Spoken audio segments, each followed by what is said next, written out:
I'm on a low-carb, no-sugar diet, and so far I've lost over 60 pounds in less than a year. So I'm always looking for low-carb options, and I found this salad dressing called Newman's Own Family Italian Recipe. It's 1 carb and no sugar. Okay, I got a joke. I gotta go. This is a good one. Why did the tomato turn red? Because he saw the salad dressing.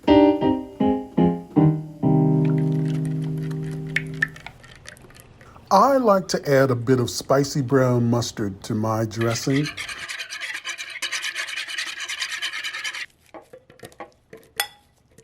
Hey, if you're enjoying this video, go ahead and click like and share this video with your friends.